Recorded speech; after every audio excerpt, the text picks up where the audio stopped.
Assalamualaikum warahmatullahi wabarakatuh. Alhamdulillahi rabbil alamin. Nahmaduhu wa nasta'inuhu wa nastaghfiruh. Wa na'udzu billahi min shururi anfusina wa min sayyiati a'malina. Man yahdihillahu fala mudilla lahu wa man yudlilhu fala hadiya lahu. Asyhadu an la ilaha illallah wahdahu la syarika lahu.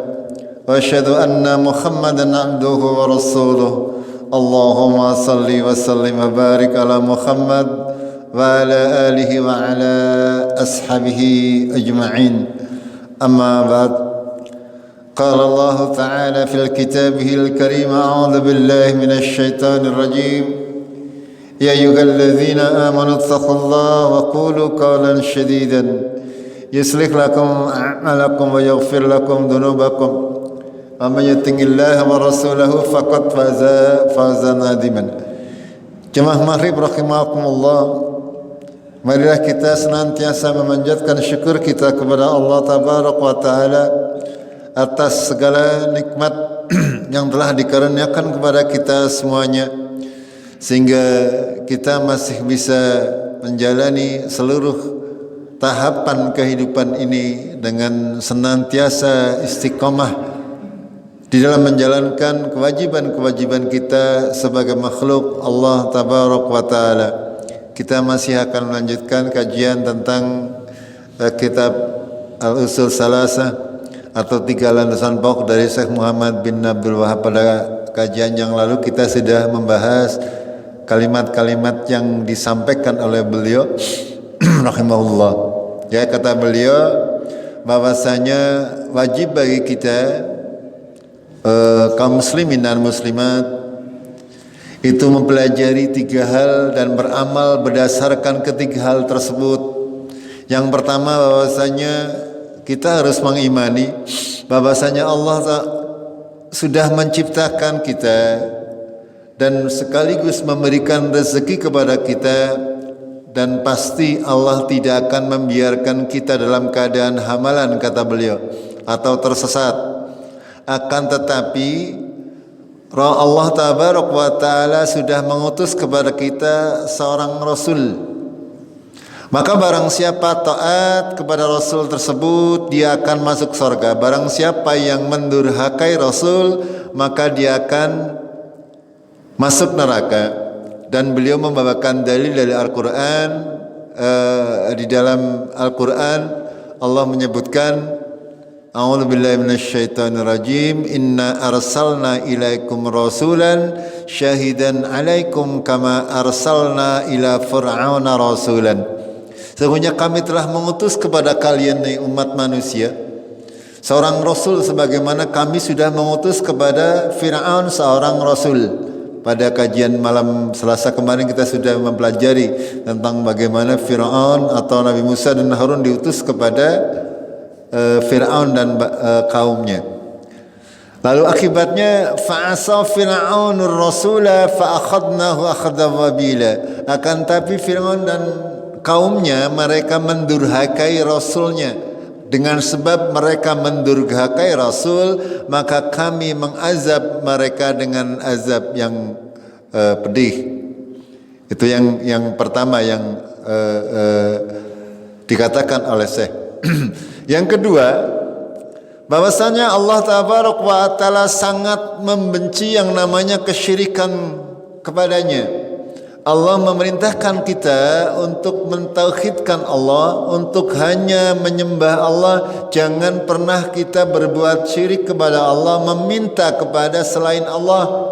Walaupun itu adalah yang diminta adalah seorang malaikat yang paling tinggi, yang paling dekat dengan Allah, ataupun itu seorang nabi, ya.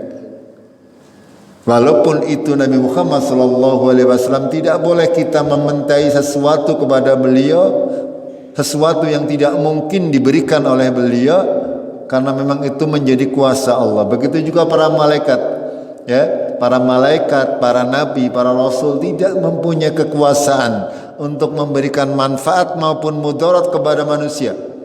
Hanya Allah yang mampu untuk memberikan itu semuanya. Makanya jangan kita memohon atau berdoa kepada selain Allah. Itu poin yang kedua. Poin yang ketiga kata beliau, barang siapa taat kepada Rasul dan mentauhidkan Allah, maka tidak boleh dia loyal, ya, bermuawalah kepada orang-orang yang mendurhakai atau memusuhi Allah dan Rasulnya, walaupun itu adalah saudara-saudaranya, walaupun itu bapak maupun ibunya, walaupun itu anak atau istrinya. Kalau mereka memusuhi Allah dan Rasulnya, itu tidak boleh kita berloyal kepada mereka. Itu poin yang ketiga.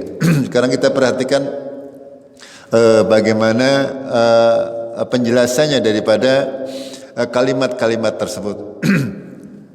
Bahwasanya yang pertama, ya, Allah Tabaraka wa Ta'ala itu mewujud dan menciptakan kita. Ini sesuatu yang harus kita imani sedemikian rupa. Seorang manusia atau kita kaum muslimin, ya, kaum yang beriman kepada Allah, wajib untuk mengimani bahwasanya segala sesuatu yang tercipta di jagat raya ini semuanya adalah ada yang menciptakannya, ada yang mengaturnya, dan semuanya diatur sesuai dengan hukum Allah Tabaraka wa Ta'ala. Dan Allah tidak membiarkan kita tanpa pengetahuan untuk bisa mengarungi kehidupan ini. Akan tetapi Allah memberikan kita jalan petunjuk agar supaya kita bisa menjalani kehidupan di dunia ini. Namun saya mau pintunya ditutup biar AC-nya ya. Ya, tidak bisa kita menjalani kehidupan ini selamat di dunia wal akhirah kalau kita tidak mengikuti Rasulullah Sallallahu Alaihi Wasallam. Makanya wajib kita taat kepada Rasulullah dalam segala macam hal, baik kehidupan di dunia, dalam urusan dunia maupun urusan akhirat. Itu. Untuk urusan akhirat, urusan ibadah kepada Allah semuanya sudah dijelaskan oleh Allah. Untuk urusan dunia, sekali lagi Allah dan Rasulnya atau syariat agama Allah lebih mempermudah. Selagi hal tersebut tidak bertentangan dengan ketentuan Allah dan Rasulnya, untuk urusan dunia semuanya diperbolehkan. Syaratnya hanya tidak melanggar ketentuan Allah dan Rasul. Itu seperti itu saja. Ya, untuk urusan dunia apapun diperbolehkan selagi tidak melanggar Al-Quran dan As-Sunnah. Itu seperti itu. Ya. Yang kedua tadi adalah bahwasanya Allah tidak ridho dengan kesyirikan. Ya, yang ketiga, wajibnya tidak boleh loyal kepada orang-orang yang memusuhi Allah dan Rasulnya. Ini secara umum 3 perkara yang disampaikan oleh beliau Syekh Muhammad bin Abdul Wahab. Ya, hal ini juga selaras dengan firman Allah Tabaraka wa Ta'ala dalam Al-Quran. A'udzubillahi minasyaitonirrajim. Inna fi khalqis samawati wal ard wa ikhtilafil laili wan nahar wal fulki allati tajri fil bahri bima yanfa'un nas wa ma anzalallahu minas sama'i min ma'in fa ahya bihil arda ba'da mautiha wa bassa fiha min kulli dabah wa tasrifir riyahi was sahabil musakhkharina bainas sama'i wal ard la ayatil liqaumi ya'lamun. Surat Al-Baqarah ayat 164. Ya, kita diperintah oleh Allah untuk mempergunakan akal kita, ya, untuk sedikit memikirkan apa-apa yang sudah diciptakan oleh Allah sebagai bentuk daripada memperkokoh keyakinan kita bahwa Tuhan itu maujud, Allah itu benar adanya, dan Allah lah yang mengatur semuanya itu. Makanya dalam banyak ayat Allah menjelaskan seperti di surat Al-Baqarah ayat 164 ini. Sesungguhnya dalam penciptaan langit dan bumi dan bergantinya malam dan siang, ya, dalam penciptaan langit dan bumi. Pada kajian yang sudah lalu sudah kami sering sampaikan bahwasanya yang namanya langit itu luasnya tidak terhingga. Seluruh makhluk atau benda-benda yang ada di langit dan di bumi semuanya berjalan atau beredar di jalannya sendiri-sendiri, di manzilahnya sendiri-sendiri, dengan sebuah keteraturan yang sangat sempurna sehingga menjadikan adanya malam dan siang. Gitu. Bayangkan kalau dunia ini atau di Cikadu ini ya hari-harinya misalnya malam terus atau siang terus. Gitu. Bayangkan kalau di dalam kehidupan di dunia ini tidak ada sinar matahari. Ya, walaupun banyak yang tidak tahu. Kalau kira-kira kalau tidak ada matahari bisa urip apa ora? Tanya dengan. Artinya nggak bata ya. Itu secara mudah seperti itu. Akan tetapi yang lebih prinsipil, ya, yang namanya tumbuhan itu tidak akan bisa hidup tanpa ada sinar matahari. Tidak akan ada pohon yang bisa berbuah kalau tidak ada sinar matahari. Begitupun panjenengan tidak akan mungkin hidup. Semuanya diatur, ya. Padahal matahari itu sangat panas. Bagaimana jarak antara matahari dan bumi diatur oleh Allah sedemikian rupa. Kon kira tekan kulit panjenengan ora tidak terlalu panas. Coba kalau misalnya bumi jaraknya lebih didekatkan lagi, itu akan hancur bumi ini. Itu. Ini menandakan bahwasanya Allah itu benar-benar ada. Tidak mungkin hal yang sedemikian teratur, ya, sesemuanya dengan ketentuan yang sudah ditentukan oleh Allah. Itu tidak ada yang mengatur, tidak mungkin. Pasti akan ada yang mengatur. Itu. Apalagi sekarang, ya, kita bisa mempelajari itu semuanya. Bagaimana semuanya tidak mungkin kalau tidak ada yang mengatur. Lalu Allah melanjutkan dengan kalimatnya, wal fulkil lati tajri fil bahr bima yanfa'un nas. Kita diperintah oleh Allah untuk memperhatikan laut, apa namanya? Perahu yang berlayar di lautan, yang akan membawa manfaat bagi manusia. Eta. Ya. Kalau kita ibaratkan perahu, apakah mungkin perahu itu tersebut bisa berlayar dari satu tempat ke tempat yang lain kalau tidak ada yang mengatur? Ya, kalau kita berpikir seperti itu, apakah mungkin? Tidak akan mungkin. Kalau kapal tersebut kita taruh di tengah-tengah lautan, sudah barang tentu dia akan tidak bisa kemana-mana. Ya, mungkin sangat mungkin bahwa kapal tersebut akan menjadi hancur karena tidak ada yang mengemudikannya. Begitu juga alam semesta ini. Ya, bagaimana bumi, bagaimana bulan, bagaimana matahari itu bisa berjalan kalau tidak ada yang mengatur. Lalu kita juga disuruh memperhatikan oleh Allah dari apa-apa yang diturunkan Allah dari langit, yaitu air hujan yang turun dari langit. Lalu Allah menghidupkan dengannya bumi sesudah kematiannya. Ya, bagaimana dari bumi yang tandus, ketika Allah menurunkan air-air yang turun dari langit dengan membawa segala macam zat yang kita tidak mengetahui betul-betul, ya, tidak mengetahui.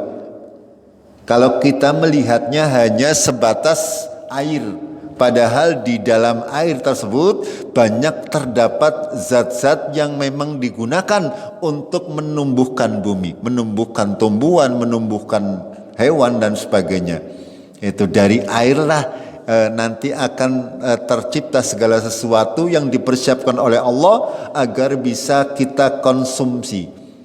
Itu, ya. Makanya Allah menyampaikan di sini, wa ma anzalallahu minas sama'i mim ma'in fa ahya bihil arda ba'da mautiha. Itu.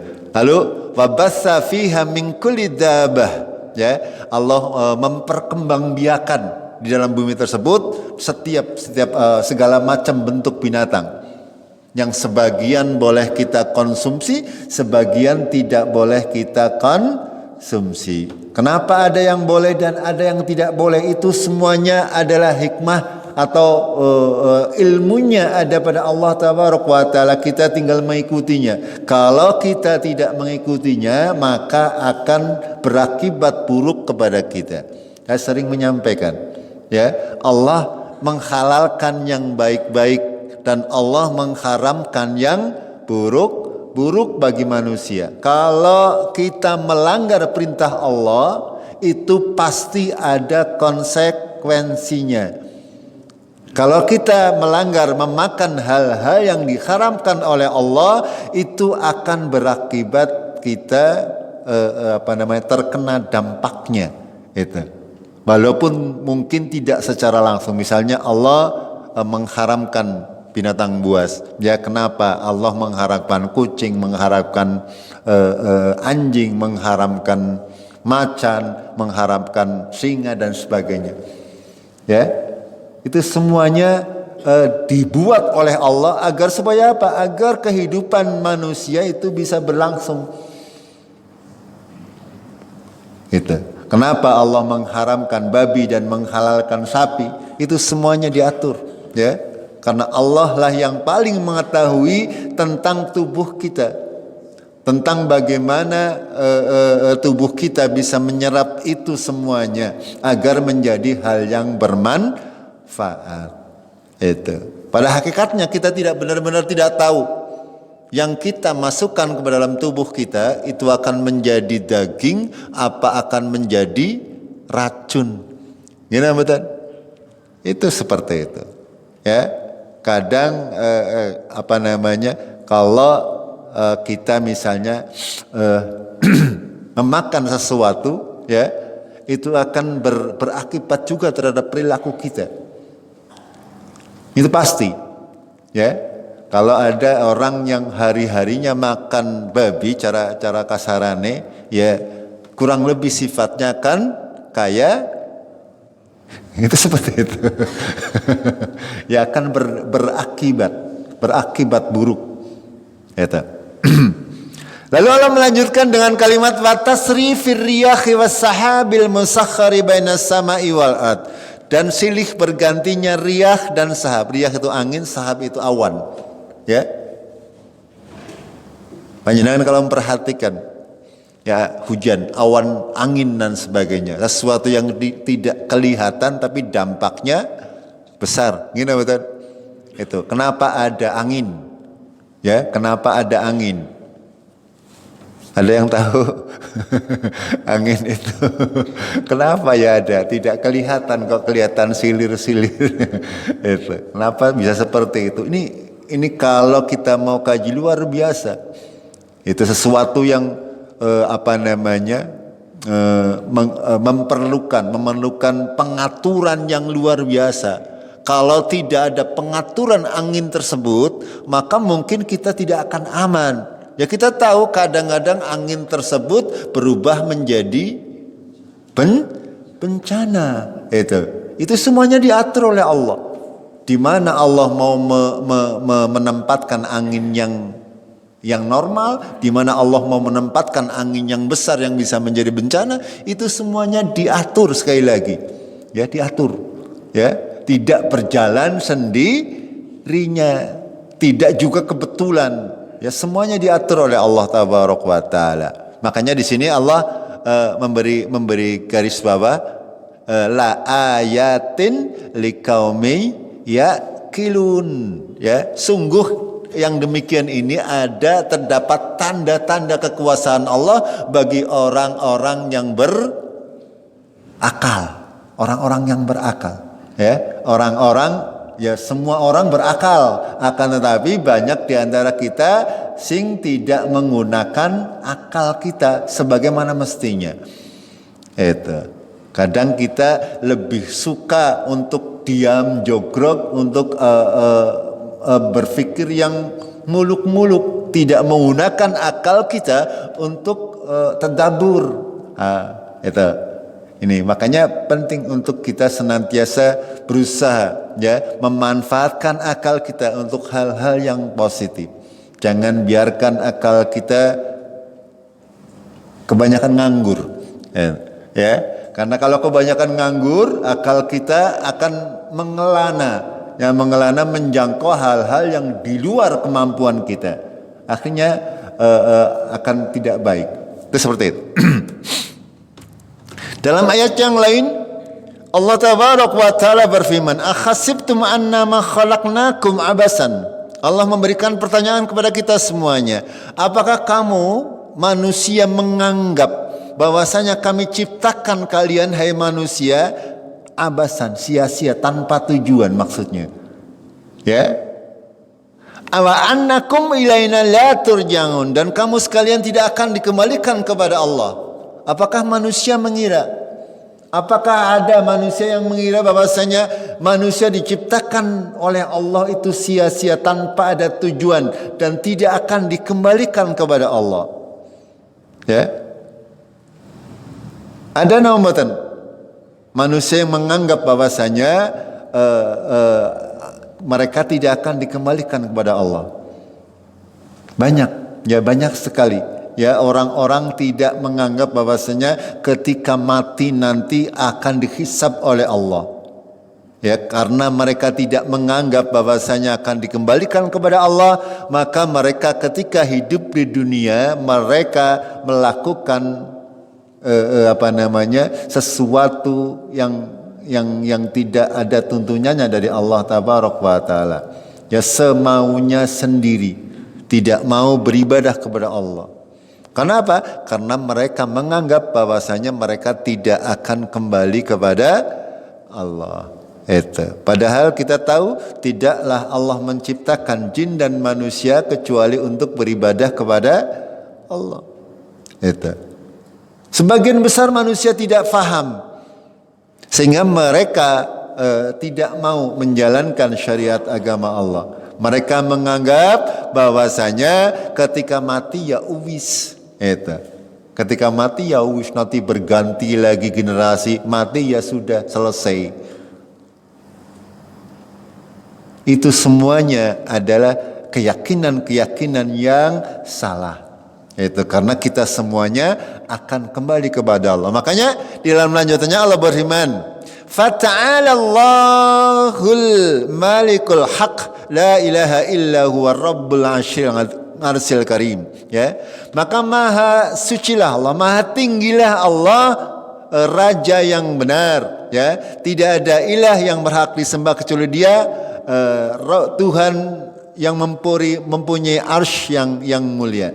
Itu Rabbul Arsyil Karim. Ya, Allah Tuhan yang mempunyai arsy yang maha mulia. Ya, itu seperti itu.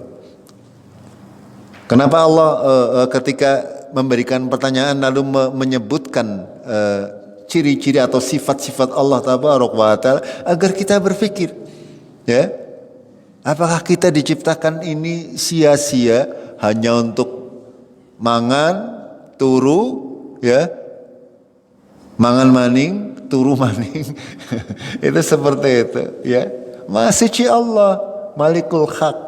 Tidak seperti itu ya manusia. Kalian diciptakan dengan suatu tujuan agar supaya kalian ini menyembah kepada Allah dengan cara-cara yang diajarkan oleh Allah. Nanti kita semuanya akan dikembalikan kepada Allah untuk mempertanggungjawabkan semua yang kita kerjakan sewaktu hidup di dunia. Ya, kita akan berhitung nanti. Ya, berhitung. Apa yang sudah dikerjakan di waktu di dunia akan berakibat dalam kehidupan kita di akhirat.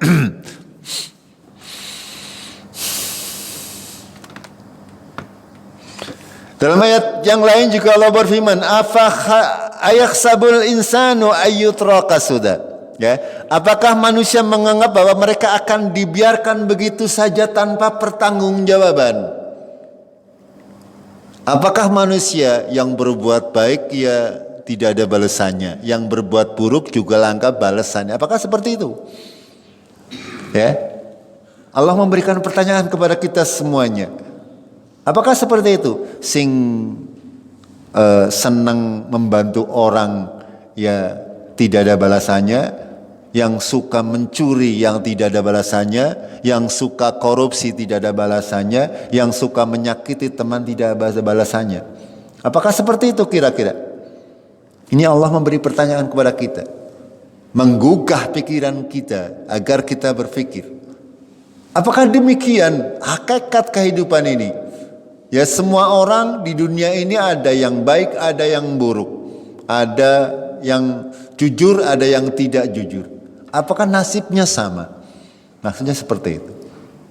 Sudah barang tentu tidak sama. Kenapa bisa tidak sama? Ya karena memang kita diciptakan oleh Allah dengan ketentuannya. Agar supaya kita mengikuti ketentuan Allah. Makanya dalam lanjutan Allah berfirman, agar supaya kita berpikir, ya, alam yakun nutfatan min maniyyin yumna. Bukanlah kamu ini dulu ya berasal dari nutfah, setetes air mani yang hina yang dipancarkan. Ya, dahulunya kamu bukan siapa-siapa, kamu bukan apa-apa. Manusia bukan apa-apa, sesuatu yang sangat-sangat hina kata Allah. Ya, kemudian summa kana 'alaqatan fa khalaqa fasawwa. Kemudian ketika berada di rahim ibu, nanti akan berubah dari setetes mani yang hina tadi berubah menjadi 'alaqah. Ya. Dan Allah menciptakan dan menyempurnakan di dalam rahim ibu kita. Faja'ala minhu zawjaini dzakara wa unsa. Lalu Allah menjadikan dari nutfah tersebut ya laki-laki dan perempuan. Pada kajian yang lalu kalau nggak salah saya pernah menyampaikan di antara mukjizat Allah ya bahwasanya segala macam yang Allah sampaikan pasti akan bersesuaian dengan ilmu pengetahuan. Yang namanya nutfah atau air mani yang terpancar, inilah yang akan menyebabkan itu bayinya menjadi laki-laki atau perempuan. Itu dari awal sudah ditentukan oleh Allah Tabaraka wa Ta'ala. Dalam bahasa biologinya, kalau dari laki-laki membawa unsur plus, ya nanti akan ketemu dari perempuannya min, ada yang min dan min, itu seperti itu secara ilmu genetikanya. Dan ini sesuai dengan ilmu pengetahuan yang baru diketahui oleh manusia modern sekarang ini. Padahal Allah sudah menyampaikannya 1400 tahun yang lalu. Ketika diuji secara ilmiah pun ya itu akan benar. Makanya Allah itu bertanya di awal kalimatnya, ya, apakah manusia mengira bahwasanya kalian ini diciptakan sia-sia? Padahal kalian ini diciptakan oleh Allah, Zat yang Maha mengetahui segalanya, yang memberikan kita kehidupan, memberikan kita makanan, memberikan kita pakaian. Itu pada secara umumnya seperti itu. Kok bisa manusia menganggap bahwasanya mereka tidak akan dimintai tanggung jawab?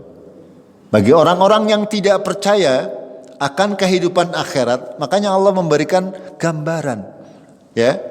Allah yang menciptakan kita, Allah yang mengetahui segala sesuatu yang ada di dalam diri kita. Ya. Lalu di akhir ayat Allah berfirman, "Alaisa dzalika biqadirin ala ayyuhyal mauta." Bukanlah Zat Allah yang demikian berkuasa menciptakan dari sesuatu yang tidak ada menjadi ada. Lalu Allah juga punya kekuasaan untuk menghidupkan kalian yang mati ketika sudah berada di kuburan. Ya, sesuatu yang bisa menciptakan di awal pasti dia akan bisa menciptakan ketika kita sudah tinggal tulang ekor kita di kuburan. Ya, semuanya sudah hilang, tidak ada bekasnya sama sekali kecuali satu tulang ekor. Apakah Allah tidak bisa menciptakan hal tersebut? menjadikan kita wujud kembali, dihidupkan kembali untuk apa? Dimintai tanggung jawab. Itu seperti itu. Makanya ini menjadi menjadi hujah ya bagi manusia-manusia yang tidak menganggap adanya Allah, atau bagi manusia-manusia yang tidak menganggap bahwasanya kita akan mati dan dimintai tanggung jawab. Itu padahal Allah Tabaraka wa Taala sangat mudah untuk berbuat yang demikian. Ketika manusia semuanya sudah mati. Jamaah rahimakumullah, kita lanjutkan. Beliau Syekh bin Abdul Wahab berkata, "Walam yatrukna hamalan bal arsala ilaina rasulan." Ya. Dalam hal ini Allah berfirman dalam sebuah hadis qudsi, "Innama bangastuka li abtaliyaka wa abtaliyabik." Kata Allah Tabaraka wa Ta'ala, sesungguhnya aku mengutusmu untuk mengujimu dan menjadikanmu bahan ujian bagi manusia. Kenapa Allah mengutus Rasul kepada manusia? Salah satu fungsinya atau manfaatnya bagi kita adalah karena rahmat Allah Tabaraka wa Ta'ala. Allah tidak akan membiarkan kita hamalan, terlantar. Karena tidak mungkin manusia bisa selamat di dunia untuk masuk ke dalam surganya Allah kalau Allah tidak memberikan petunjuk. Makanya Allah mengutus seorang Rasul untuk memberikan kita petunjuk. Begini caranya loh, begini caranya agar kalian bisa sampai ke surga. Ya, sehingga Allah juga menyatakan hal demikian. Sesungguhnya aku mengutusmu untuk menguji. Ya, Rasulullah juga diutus oleh Allah, dipilih oleh Allah, diuji oleh Allah, dan juga sebagai ujian. Rasulullah Sallallahu Alaihi Wasallam Muhammad adalah ujian bagi kita semuanya. Siapa yang mengakui beliau sebagai Rasul, maka wajib untuk mengikuti Rasulullah. Kita diuji dengan adanya Rasul tersebut. Siapa di antara kita yang taat, siapa di antara kita yang tidak taat. Ya, di antara tugas-tugas seorang Rasul adalah mengenalkan sifat-sifat Allah Tabaraka wa Ta'ala. Rasulullah Sallallahu Alaihi Wasallam sebagai manusia pilihan yang diberi pengetahuan lebih tentang hal-hal yang gaib. Rasulullah satu-satunya manusia yang melihat Jibril dalam bentuk aslinya. Satu-satunya manusia ya yang dipilih oleh Allah. Sudah barang tentu Rasulullah Sallallahu Alaihi Wasallam ya mempunyai pengetahuan tentang sifat-sifat Allah, dan tugas Rasulullah adalah menyampaikan kepada kita melalui Rasulullah Sallallahu Alaihi Wasallam ya diperkenalkan akan sifat-sifat Allah. Kenapa sifat-sifat Allah harus diperkenalkan kepada kita? Agar supaya kita yakin bahwasanya Allah itu ada. Itu. Ya. Karena kita tidak mungkin bisa melihat Allah kecuali kita sudah mati. Ya, itu pun kalau masuk surga. Itu. Kita tidak mungkin bisa melihat Allah. Makanya Allah mengutus seorang Rasul agar supaya menjelaskan kepada umat manusia sifat-sifat Allah itu seperti ini, A, B, C, D dan seterusnya, agar manusia yakin terhadap Allah Tabaraka wa Ta'ala. Itu tugasnya seorang Rasul. Yang kedua, menjelaskan apa yang dicintai oleh Allah dan yang dibenci oleh Allah, menjelaskan tentang perintah dan larangan Allah, menjelaskan tentang yang halal dan yang haram, ya, dan sebagainya. Seluruh hal yang diperintahkan oleh Allah dan hal yang dilarang oleh Allah itu melalui Rasul. Ya, Apakah Allah Tabaraka wa Ta'ala tidak bisa menyampaikan sendiri sehingga butuh seorang Rasul? Kira-kira penjawaban panjenengan apa? Saged naon mboten kira-kira? Bisa saja, ya, bisa saja kalau Allah tidak mengutus seorang Rasul, itu bisa saja. Akan tetapi Allah sekali lagi seperti di hadis qudsi tersebut hendak menguji kita, ya. Hendak menguji kita, siapa di antara kita yang paling baik amalnya. Allah mengutus seorang Rasul agar kita diuji dengan datangnya Rasul tersebut. Karena ujian ini yang akan menentukan nanti kita akan diberi balasan oleh Allah. Siapa yang lulus ujian, ya, akan diberi balasan yang baik oleh Allah. Siapa yang tidak lulus ujian akan diberi balasan oleh Allah. Itu semuanya kehendak Allah dan menjadi hak mutlak Allah kepada kita semuanya.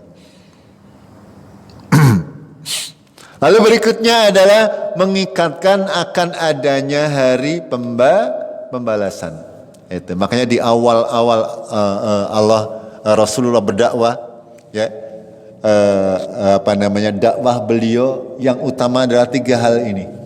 Yang utama didakwahkan oleh beliau sallallahu alaihi wasallam adalah menjelaskan tentang sifat-sifat Allah, menjelaskan kepada manusia untuk tidak berbuat syirik kepada Allah, menjelaskan apa-apa yang dicintai dan dimurkai atau dibenci oleh Allah, dan mengingatkan kepada manusia akan hari pembalasan. Panjenengan kalau melihat surat-surat pendek yang sering kita baca, juz amma, itu rata-rata seperti itu. Ya, berisi tentang peringatan adanya hari pembalasan. Contoh Al-Qari'ah, ya. Terus Idzazul, itu terus bahkan hampir lebih dari 50%. Ya, surat-surat pendek yang kita baca itu mengingatkan kita tentang adanya hari pembalasan. Itu. Kenapa demikian? Karena memang kita banyak manusia yang tidak percaya akan adanya hari pembalasan. Yang penting untuk ditanamkan kepada kita semuanya bahwasanya kita terlahir ini bukan tanpa tujuan, ya. Dan kita tidak dibiarkan oleh Allah berbuat semaunya sendiri. Semuanya ada ketentuannya, ada resikonya, ada balasannya.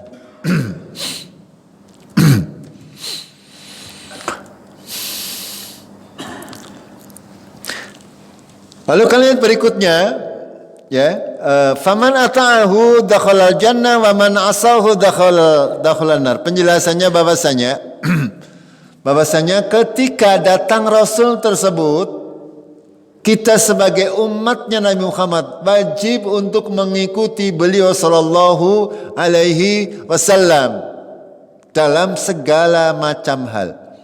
Makanya beliau mengatakan faman ata'ahu dakhala jannah wa man asahu dakhalan nar. Siapa yang taat kepada Rasulullah pasti akan masuk surga. Siapa yang menentangnya pasti akan masuk neraka. Itu. Karena Rasulullah sallallahu alaihi wasallam manusia yang paling tahu apa yang dibutuhkan oleh manusia untuk bisa selamat di dunia wal akhirah. Segala sesuatu yang datang dari Rasulnya pasti benar dan pasti baik akibatnya. Walaupun kadang kita dalam hati mungkin menolaknya. Segala sesuatu yang tidak datang dari Rasulullah Sallallahu Alaihi Wasallam itu pasti akan berakibat buruk. Itu.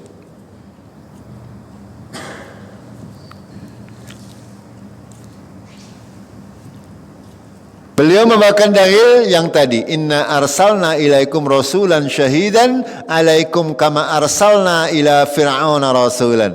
Ya, sesungguhnya kami telah mengutus kepada kalian seorang rasul sebagai syahid, ya, sebagai saksi. Bagi saksi bagi kita semuanya. Rasulullah sallallahu alaihi wasallam itu saksi kita.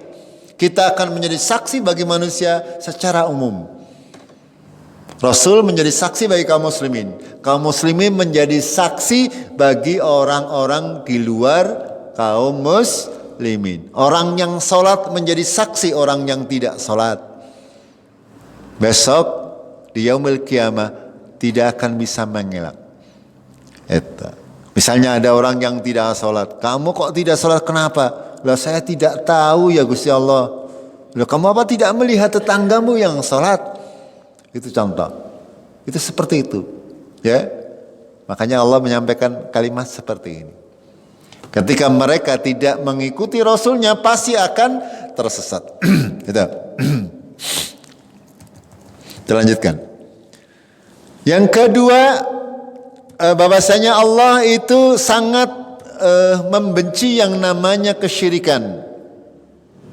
Seluruh nabi dan rasul pada hakikatnya dakwah utama mereka adalah menghindarkan manusia kepada penghambaan kepada selain Allah, memohon kepada selain Allah, berdoa kepada selain Allah.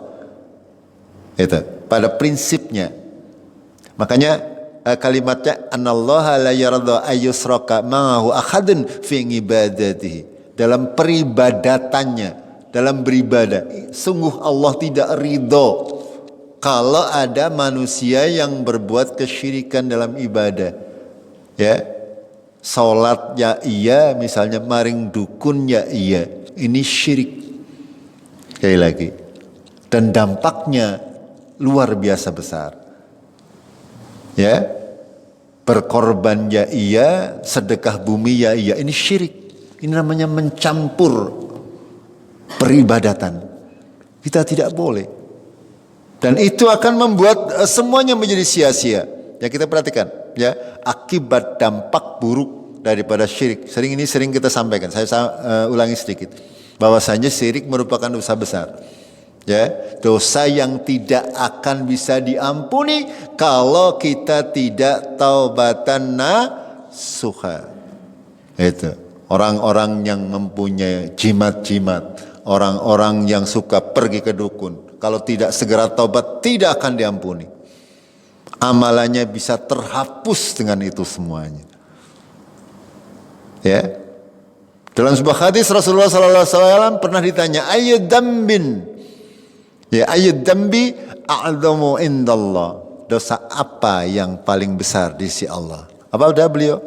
Ya, jawabannya, qal an taj'ala lillahi nidan wa huwa khalaqak. Bahwasanya kamu menjadikan bagi Allah sekutu-sekutu padahal Allah menciptakan kamu. Ya, kenapa Allah begitu benci dengan kesyirikan? Karena Allah tahu. Ibaratnya panjenengan jaluk meminta makan, ya, memberikan makan kepada orang yang tidak bisa memberi makan. Kita tahu. Makanya Allah sangat membenci. Allah tahu bahwa yang diminta oleh manusia, baik jin, baik malaikat, baik nabi, baik orang apa yang dianggap orang salih misalnya. Allah tahu bahwa orang-orang tersebut tidak akan mungkin bisa memberikan apa yang diminta oleh mereka.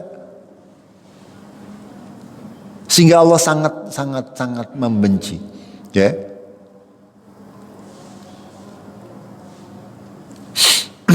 Yang kedua, bahwasanya yang saya sampaikan tadi, seorang yang meninggal dalam syirik tidak akan diampuni selama-lamanya selagi dia tidak bertobat sebelum kematiannya. Walaupun dia sholat, walaupun dia puasa, walaupun dia haji, kalau dia meninggal membawa dosa syirik, tidak akan diampuni. Artinya dosa tersebut akan dibawa ke akhirat.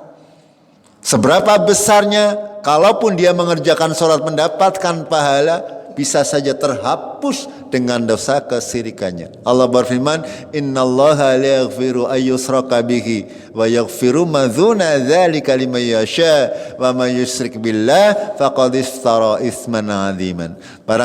Sesungguhnya Allah tidak akan mengampuni bahwasanya seorang itu berbuat syirik, dan dia mengampuni dosa-dosa selain daripada syirik kepada siapa yang dikehendakinya. Barang siapa yang syirik kepada Allah, sungguh dia telah membuat dosa yang sangat besar. Itu. Dalam banyak ayat disampaikan. Ini salah satunya. Surat An-Nisa ayat 48. Rasul juga bersabda, "Man mata wa huwa yad'u min dunillahi nidan." Barang siapa mati dalam keadaan dia menyeru kepada selain Allah, dakhalan nar, maka dia masuk neraka. Faqultu anna man mata wa huwa la yad'u lillahi nidan dakhalal jannah. Barang siapa yang mati sedangkan dia tidak berbuat syirik, ya, tidak menyembah kepada selain Allah, tidak minta kepada selain Allah, maka dia masuk surga. Itu seperti itu. Ya. Syirikan ini sekali lagi, ya, kenapa kita sering mengulang-ulang hal ini? Karena kadang, ya, kita walaupun sudah sholat, sudah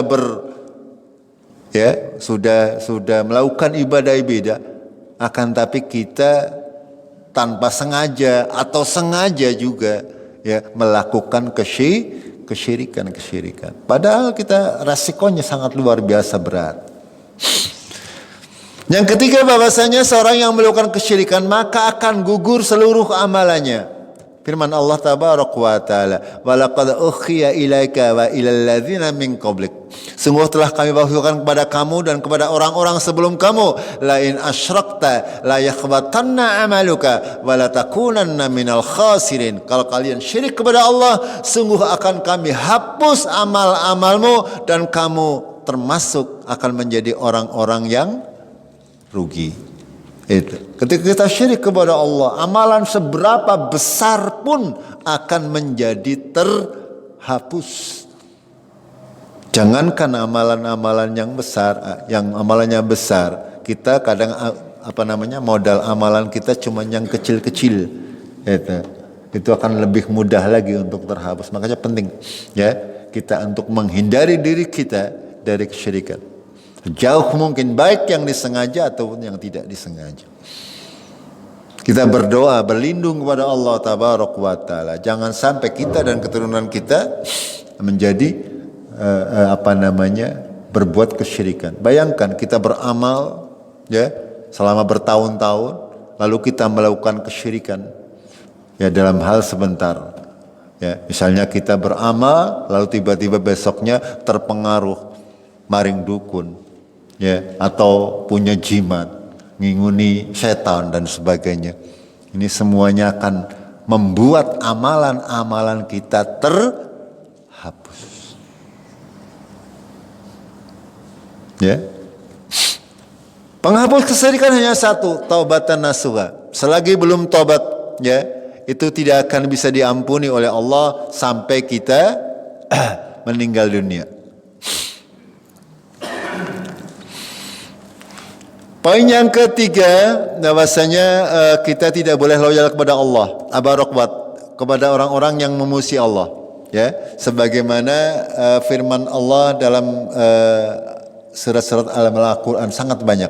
Ya, contoh dalam surat Al-Mumtahanah, ya, Allah mengingatkan kepada kita, hai orang-orang yang beriman, janganlah kamu mengambil musuhku dan musuhmu menjadi teman-teman yang setia, yang kamu sampaikan kepada mereka berita-berita Muhammad karena rasa kasih sayang, padahal sesungguhnya mereka telah ingkar kepada kebenaran yang datang kepadamu. Mereka mengusir Rasul dan mengusir kamu karena kamu beriman kepada Allah Tuhanmu. Jika kamu benar-benar keluar untuk berjihad di jalanku dan mencari keridhaanku, janganlah kamu berbuat demikian. Kamu memberitahukan secara rahasia berita-berita Muhammad dan kepada mereka karena rasa kasih sayang. Aku lebih mengetahui apa yang kamu sembunyikan dan apa yang kamu nyatakan. Dan barang siapa di antara kamu yang melakukannya, maka sungguhnya dia telah tersesat dari jalan yang lurus. Jamaah rahimakumullah. Ya, ketika orang-orang yang benar-benar memusuhi agama Allah, ya, itu mereka kita benar-benar dilarang untuk mengambil mereka sebagai teman-teman yang akrab, yang setia. Ya, kalau hanya sekedar bermuamalah biasa tidak masalah. Ya, akan tetapi, ya, kalau mereka, ayat ini Al-Mumtahanah ini terkait para sahabat Rasulullah Sallallahu Alaihi Wasallam yang mendahulu, tapi akan berlaku bagi kita semuanya sampai hari kiamat. Dahulu ada di antara para sahabat yang tetap mengambil orang-orang kafir sebagai teman setia, sebagai tempat mencurahkan isi hati dan sebagainya, sehingga dikhawatirkan ketika orang-orang tersebut memberikan kabar-kabar tentang Rasulullah Sallallahu Alaihi Wasallam yang bisa mencelakai Rasulullah Sallallahu Alaihi Wasallam, sehingga dilarang oleh Allah dan Rasulnya. Kita tidak boleh loyal kepada orang-orang yang memusuhi agama Islam, ya walaupun itu adalah kaum kerabat sendiri, anak, bapak, istri dan sebagainya. Kalau benar-benar memusuhi Allah dan Rasulnya, kita tidak boleh loyal kepada mereka. Ya, banyak sekali ayat-ayat tentang hal tersebut. Contoh yang pernah menjadi gembar, pernah menjadi viral, Al-Maidah ayat 51. Ya ayyuhalladzina amanu la tattakhidul yahuda wan nasara awliya. Janganlah kalian menjadikan Yahudi dan Nasara sebagai teman-teman dekat, sebagai aulia, pemimpin, sebagai ini semuanya harus kita imani dan kita laksanakan. Kaum muslimin misalnya, ya ketika ya kita menyangkut sebentar lagi pemilu, ya janganlah memilih ke orang yang tidak sholat. Ini, naudzubillah kalau saya terus terang saja, ya jangan sampai kita menjadikan orang-orang kafir, orang-orang yang jauh dari Allah sebagai pemimpin kita. Kalau kaum muslimin tidak menganggap hal ini remeh, Allah pasti akan membuat mengazab kita semuanya secara umum. Tandanya Allah mencintai sebuah kaum adalah Allah akan mencarikan pemimpin yang baik. Ya. Ada sebuah pertanyaan, pemimpin yang baik apakah akan menghasilkan yang baik, menghasilkan masyarakat yang baik, atau masyarakat baik menghasilkan pemimpin yang baik? Menurut panjenengan, apa jawabannya? Pemimpin yang baik, masyarakatnya menjadi baik, atau masyarakat yang baik menjadikan pemimpin yang baik? Oke, seperti itu. Ya, secara umum bisa. Masyarakat yang baik akan menghasilkan pemimpin yang baik. Masyarakat yang buruk pasti pemimpinnya juga akan buruk. Jadi jangan menyalahkan. Ya, kita semuanya harus koreksi terlebih dahulu. Agar Allah sayang kepada kita, tandanya Allah akan menjadikan pemimpin yang baik. Syaratnya kita terlebih dahulu harus menjadi manusia yang baik. Angger masyarakat esi gelem dilomboni 10.000 20.000, jangan harap punya pemimpin yang baik. Paham gak? Itu mudah saja. Ya jangan harap punya pemimpin yang baik kalau masyarakatnya buruk. Itu masalahnya masih bisa dibeli. Ya, bagaimana mau mendapatkan pemimpin yang baik? Itu. Sebentar lagi nih.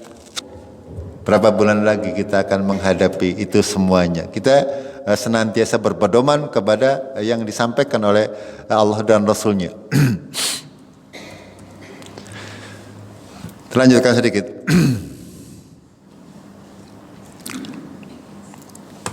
Wa adamu ma amara Allah bi at-tauhid wa huwa ifradullah bil ibadah, ya.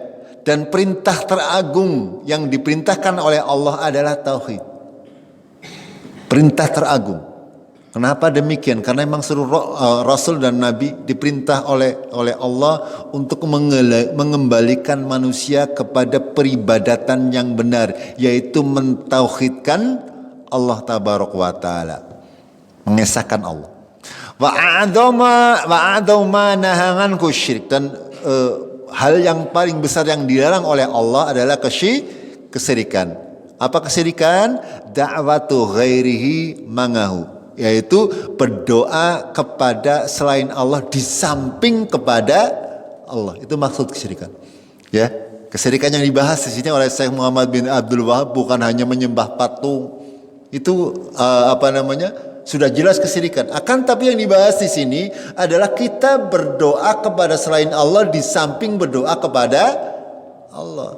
Kita sholat di luar, kita misalnya nyajeni misalnya, itu kita berlindung kepada selain Allah. Kita di dalam sholat kita a'udzubillah, aku berlindung kepada Allah. lalu di tempat yang lain kita melakukan pemujaan misalnya. Itu artinya kita meminta perlindungan kepada selain Allah.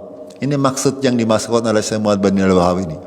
Mengesahkan Allah dalam hal beribadah, tidak menyembah atau tidak memohon segala sesuatu ya kepada selain Allah. Gitu. Lalu di akhir daripada muqaddimahnya beliau berkata, "Fa idza qila laka mal usulus salasa." Ketika ditanyakan kepada kalian apa itu 3 landasan pokok allati yajibu 'alal insan yang diwajibkan kepada manusia, ma'rifatuha mengenalnya, maka katakanlah wa ma'rifatul ngabdi rabbahu yang pertama, wa dinahu yang kedua, wa nabiyahu Muhammad sallallahu alaihi wasallam. Ini di akhir mukaddimahnya beliau menyampaikan kepada kita, ketika kalian ditanya namanya 3 landasan pokok yang diwajibkan kepada setiap manusia untuk mengetahuinya, ya, adalah pengenalan seorang hamba, seorang manusia kepada Tuhannya, kepada agamanya, kepada Nabi Muhammad sallallahu alaihi wasallam. Ini akhir daripada mukaddimah beliau sebelum melanjutkan kepada bab yang pertama, yaitu usul yang pertama. Itu.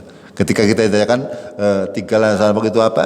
Yaitu apa yang akan menjadi pertanyaan malaikat mungkar dan nakir di alam kubur.